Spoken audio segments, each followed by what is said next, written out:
Hello friends, আমি আকাশ। আজকের আলোচনা কিন্তু ভিন্ন ধারা। আপনারা সকলে জানেন আমাদের রাজ্যের বর্তমান পরিস্থিতি।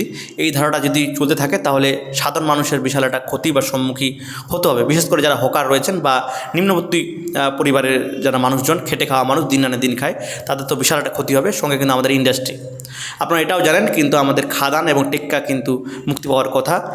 টিজার বা কোনো পোস্টার খাদান বা টেক্কার কিন্তু আমরা পেয়ে যেতাম। পুজোতে মুক্তি পাবে টেক্কা, কিন্তু এখনও পর্যন্ত কোনো রকম কিন্তু আমরা আপডেট পাচ্ছি না। না পাওয়াটাই স্বাভাবিক, কারণ এই পরিস্থিতিতে কোনো কিছুই সম্ভব নয়। আপনারা এটাও জানেন আমাদের ইন্ডাস্ট্রি কিন্তু অনেকটা পিছিয়ে গেছে।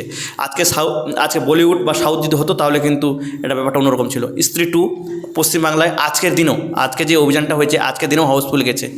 তো এটাই ভাবার বিষয় যে সাউথ বা বলিউড কোন জায়গায় রয়েছে। আপনারা এটাও দেখেছেন করোনার সময় আমাদের ইন্ডাস্ট্রি কতটা ক্ষতিপূর্ণ হয়েছিল। তো এটা যদি স্বাভাবিক জায়গায় না আসে তাহলে আমাদের বাংলা ইন্ডাস্ট্রি আরও খারাপ জায়গায় চলে যাবে। স্ত্রী 2 হাউসফুল, তো এটাই ভাবার বিষয় যে বাংলা ইন্ডাস্ট্রি আর ভবিষ্যতে কোন জায়গায় যাচ্ছে। এটাই বলা ছিল। ধন্যবাদ।